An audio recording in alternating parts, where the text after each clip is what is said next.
الحمد للہ رب العالمین والعاقبۃ للمتقین والصلاۃ والسلام علی سید الانبیاء وخاتم المرسلین وعلی آلہ واصحابہ اجمعین، اما بعد۔ بخاری شریف جلد نمبر 1 صفحہ نمبر 304 کتاب الاجارہ کا باب ضریبۃ العقد و تعاہد ضرائب الایماء۔ امام بخاری علیہ رحمہ نے یہ باب باندھا ہے کہ غلاموں سے محصول یعنی ٹیکس وصول کرنا اور لونڈیوں سے ٹیکس وصول کرنا، اس کے بارے میں کیا حکم ہے۔ اب غلامی کا تصور نہیں رہا۔ جب غلام تھے اور غلام کچھ کام کاج کرنا جانتے تھے تو ان کے مالک انہیں کام کرنے کا موقع دیتے اور جو وہ کماتے اس سے ٹیکس وصول کرتے، اور ان ٹیکسوں کی جو مقدار ہوتی وہ مختلف ہوتی۔ ہر مالک اپنے غلام سے علیحدہ معاہدہ کرتا کہ تو مجھے دن کے اتنے کما کر دے گا اور اس سے زائد جو کمائے گا وہ تیرے ہیں۔ حضرت انس بن مالک رضی اللہ تعالیٰ عنہ سے روایت ہے، قال حجم ابو طیبۃ النبی صلی اللہ علیہ وسلم فامر له بصاع او صاعین من طعام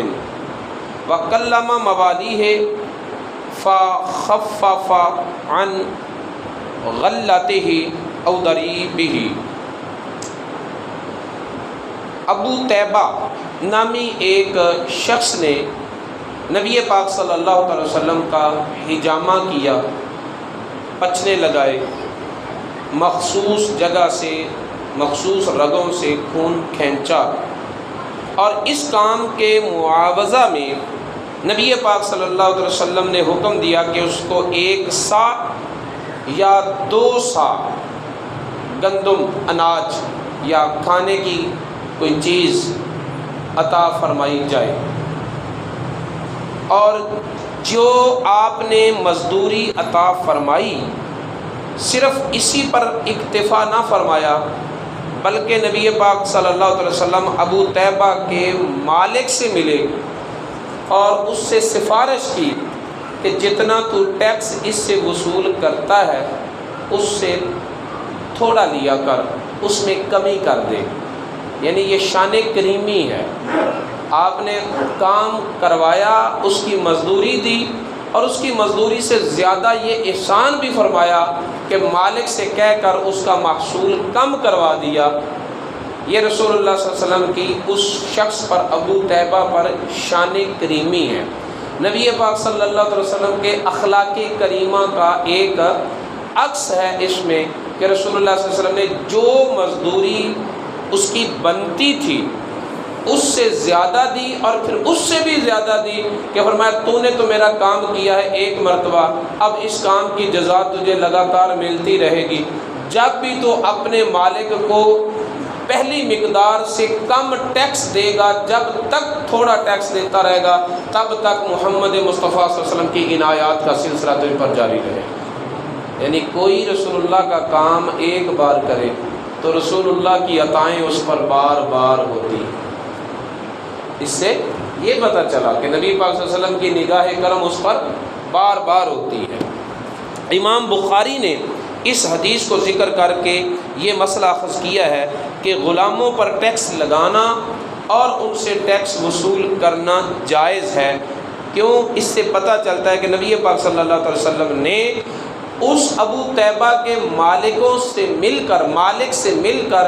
یہ نہیں کہا کہ تم جو اس سے ٹیکس وصول کرتے ہو یہ ناجائز ہے، بلکہ یہ ارشاد فرمایا کہ اس ٹیکس میں کمی کر دو، جس سے یہ پتہ چلا کہ غلاموں سے ٹیکس لینا جائز ہے، محصول ان سے وصول کرنا جائز ہے۔ رسول اللہ صلی اللہ علیہ وسلم نے اس پر مہربانی کی کہ اس کا محصول تھوڑا کروا دیا۔ امام بخاری نے آگے باب باندھا ہے، خراج الحجام، حجامہ کرنے والے کی اجرت دینا۔ اور اس کے ضمن میں عبداللہ بن عباس رضی اللہ تعالیٰ عنہ سے روایت ذکر کی ہے، یہی واقعہ ہے جو اس حدیث میں بھی مذکور ہے۔ فرمایا احتجم النبی صلی اللہ علیہ وسلم وَأَعْطَى الْحَجَامَ أَجْرَهُ، نبی پاک صلی اللہ علیہ وسلم نے حجامہ کروایا اور حجامہ کرنے والے کو اس کی مزدوری عطا فرمائی۔ تو وہ حضرت انس سے روایت تھی، یہ عبداللہ بن مسعود سے روایت ہے، واقعہ ایک ہی ہے، حضرت انس نے نام بھی بتایا اور رسول اللہ کا اس پر فضل و کرم بھی بتایا۔ حضرت عبداللہ بن عباس نے فقط اتنا بتا دیا کہ نبی پاک صلی اللہ علیہ وسلم نے اس کو مزدوری دی تھی، جس سے یہ ثابت ہو گیا حجامہ کروانا اور اس کی مزدوری دینا جائز ہے۔ امام بخاری علیہ رحمہ نے اسی باب کے ضمن میں حضرت عمر بن عامر رضی اللہ تعالیٰ عنہ سے روایت ذکر کی ہے۔ وہ فرماتے ہیں کہ میں نے حضرت انس رضی اللہ تعالیٰ عنہ سے سنا، کہتے تھے کان النبی صلی اللہ علیہ وسلم یحتجم ولم یکن یظلم احدا اجرہ، نبی پاک صلی اللہ علیہ وسلم حجامہ کرواتے تھے جب ضرورت پیش آتی تھی، اور نبی پاک صلی اللہ علیہ وسلم جس سے بھی کام کرتے تھے اس کی مزدوری میں کمی نہیں کرتے تھے، زیادہ تو دے دیتے تھے لیکن تھوڑا نہیں لیتے تھے۔ اس کے بعد امام بخاری نے پھر ایک اور باب باندھا ہے، اس کے ضمن میں بھی یہی حدیث ذکر کی ہے۔ فرمایا من کلم موالی العبد ان یخفف عنہ من خراجہ، جو کوئی کسی غلام کے مالک سے ملے اور اسے کہے کہ اس غلام کے محصول میں تخفیف کر، تو اس کا یہ کام رسول اللہ کی سنت ہے۔ اور اس کے ضمن میں حضرت انس بن مالک کی ہی حدیث ذکر کی ہے ایک اور سند کے ساتھ۔ فرمایا دعا نبی صلی اللہ علیہ وسلم غلاما، نبی پاک صلی اللہ علیہ وسلم نے ایک غلام شخص کو بلایا، فحجمہ، اس غلام نے نبی پاک صلی اللہ علیہ وسلم کو حجامہ کیا، فامر له بصاع او صاعین او مد او مدین فکلم فیہ فخفف من ضریبتہ، نبی پاک صلی اللہ علیہ وسلم نے ایک غلام کو بلایا، اس غلام نے نبی پاک صلی اللہ علیہ وسلم کو حجامہ کیا، پھر رسول اللہ صلی اللہ علیہ وسلم نے اس غلام کے لیے حکم دیا کہ 1 صاع یا 2 صاع، 1 مد یا 2 مد، یہ پیمانے ہیں عرب کے، غلہ دیا جائے، اسے دے دیا گیا۔ نبی پاک صلی اللہ علیہ وسلم نے جو کچھ اسے دیا اس پر اکتفا نہیں کیا، بلکہ اس کے مالک سے بات کی اور جو وہ محصول ادا کرتا تھا اس میں کمی کروا دی۔ تو اس میں بھی نبی پاک صلی اللہ علیہ وسلم کے اس اخلاق کا ذکر ہے جو رسول اللہ صلی اللہ علیہ وسلم نے اس پر احسان فرمایا۔ ان متعدد احادیث کی سندیں مختلف ہیں اور ہر راوی کے الفاظ مختلف ہیں، لیکن ان متعدد احادیث میں واقعہ ایک ہی ذکر ہے کہ نبی پاک صلی اللہ علیہ وسلم نے ابو طیبہ غلام سے حجامہ کروایا اور اس کو مزدوری کے طور پر، اجرت کے طور پر غلہ عطا فرمایا، اور جتنی اس کی مزدوری تھی اتنی عطا فرمانے کے بعد پھر اس کے مالک سے بات کر کے مزید اس کے محصول میں کمی اور ٹیکس جو ہے اس میں تخفیف بھی کروائی۔ تو اس حدیث مبارکہ میں نبی پاک صلی اللہ علیہ وسلم کا غلاموں پر احسان بالکل واضح ہوتا ہے، رسول اللہ صلی اللہ علیہ وسلم کا کردار اور آپ کی یہ سنت مبارکہ واضح ہوتی ہے۔ ہم اس سنت پر عمل کر سکتے ہیں اور ہمیں کرنا بھی چاہیے کہ مزدور طبقہ جو ہے، محنت کش لوگ جو ہیں، ان سے جب کام لینا تو ان کی محنت سے تھوڑا دینے کی بجائے یا انہیں یہ کہنے کی بجائے یار کم کر لیں، ان کا ترلا کرنے کی بجائے، دیکھو نا اللہ تعالیٰ نے آپ کو کام کروانے والا بنایا، ان بیچاروں کو کام کرنے والا بنایا، تو اس حیثیت سے پوزیشن تو آپ کی آپ ہے نا، تو چاہیے تو آپ کو کہ آپ اس مزدور طبقے پر مہربانی کریں اور ان کو زیادہ دیں تاکہ ان کے لیے آسانی ہو اور اپنے کام کو محنت سے کریں، اور بجائے اس کے کہ ہم ان کو زیادہ دینے کی بجائے خود بخل سے کام لیتے ہیں اور ان سے کہتے ہیں کہ بڑے مالدار ہم ہیں، مہربانی تم کرو اور اپنی مزدوری تھوڑی لے لو، اور جب وہ اپنی محنت تھوڑی لیتے ہیں تو وہ غریب ہو کر تم سے نمبر لے گئے اور تم امیر ہو کر بھی ان سے غریب نکلے دل کے، کہ انہوں نے اپنا حق جو ہے وہ 100-200 کم کر دیا لیکن تم مالدار ہونے کے باوجود بھی اتنا دل نہ دکھا سکے۔ رسول اللہ صلی اللہ علیہ وسلم کا عمل مبارک کیا ہے کہ مزدور طبقے سے مزدوری کم کروانے کی بجائے ان کو ان کی مزدوری سے زیادہ دو۔ اس کا فائدہ کیا ہوگا؟ فائدہ یہ ہوگا کہ جب آپ لوگ، آپ کو پتہ ہے کہ میں کسی مزدور کو مزدوری کے لیے لے رہا ہوں اور اس سے میں نے کام کرنا ہے، مزدور کو نہیں پتہ کہ میں نے کام کر کے اس سے پیسے لینے ہیں، آپ کو پتہ ہے کہ میں نے کام کروا کے اس کو پیسے دینے ہیں، تو پیسے والے تو آپ ہیں۔ آپ پیسے والے ہو کر اس مزدور سے کہہ رہے ہیں تھوڑے لے لیں، اور وہ مزدور خالی جیب ہو کر دل کا غنی ہے اور وہ آپ سے کہتا ہے چلو تھوڑے ہی دے دینا۔ تو اس عمل کا ایک منفی اثر یہ نکلتا ہے کہ وہ پھر کام چور بنتا ہے۔ وہ کہتا ہے کہ یہ مجھے میری محنت پوری نہیں دے رہا تو میں محنت پوری کروں کیوں؟ وہ پھر کام چور بنتے ہیں۔ آپ کسی مزدور کو نا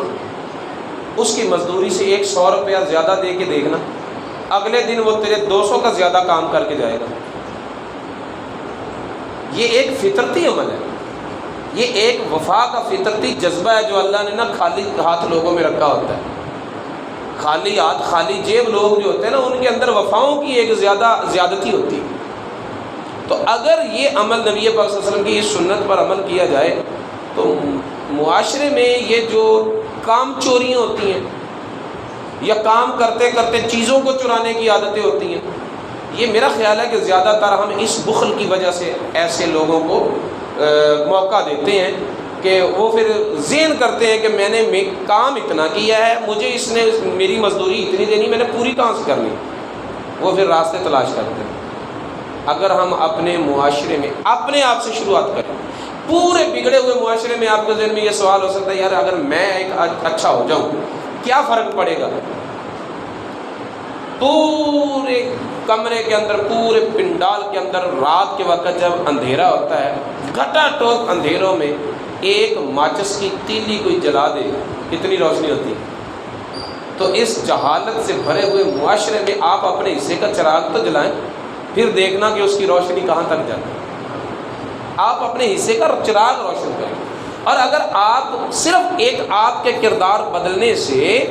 پورے معاشرے کی تاریکیاں دور نہیں ہوں گی تو معاشرہ جدھر جاتا ہے جائے۔ آپ رسول اللہ کی سنت پر عمل کریں گے، معاشرے کی تاریکی دور نہیں ہوگی، آپ کی قبر کا اندھیرا تو دور ہوگا، آپ کا اپنا کردار تو بہتر ہوگا، آپ خود تو سنت رسول پر عمل پیرا ہو جائیں گے۔ تو ان احادیث سے ایک ہمیں سبق یہ بھی ملتا ہے کہ آج کے دور میں ایک سنت رسول اللہ کی یہ بھی ہے کہ جن سے کام لیں ان کو ان کی طے شدہ مزدوری سے کچھ زیادہ دو، یہ بھی رسول اللہ کی سنت ہے۔ مسواک کرنا ہی سنت نہیں ہے، آسان سنتوں پر عمل کرنا اور مشکل سنتوں کو چھوڑ دینا یہ بھی رسول اللہ کی سنت ہے کہ ہم رکشے والے کو لیتے ہیں، پتہ تو سب کو ہے کہ پیٹرول کہاں ہے، ٹھیک ہے، اور پھر اس میں ایک بگاڑ یہ بھی ہے کہ جب ہم بخل سے کام لیتے ہیں تو پھر اگلا بھی چرب زبانی سے کام لیتا ہے۔ جب ہم مزدور طبقے کو ان کا حق پورا نہیں دیتے تو وہ بھی پھر اپنے حق سے زیادہ وصول کرنے کی کوشش کرتے ہیں۔ ہر کوئی دوسرے کو کھانے پر تلا ہو تو وہ معاشرہ کیسے سدھرے گا؟ اور اگر ہر کوئی دوسرے کو بڑھانے پر تلا ہو، مزدور کہے کہ میں نے اپنے حق سے زیادہ نہیں لینا، کام کروانے والا کہے کہ میں اس کی مزدوری سے زیادہ دوں گا، ایک دوسرے کا فائدہ سوچیں گے تو اللہ تعالیٰ کہے گا یہ بندے ہو کر ایک دوسرے کی خیر کر رہے ہیں، میں خالق ہو کر نہ کروں؟ پھر اس میں برکتیں آتی ہیں، پھر اس میں آسانیاں آتی ہیں۔ تو اللہ رب العزت کی بارگاہ میں یہ دعا ہے کہ ہمیں رسول اللہ صلی اللہ علیہ وسلم کی تعلیمات کو سیکھنے اور ان پر عمل پیرا ہونے کی توفیق عطا فرمائے۔ افضل الذکر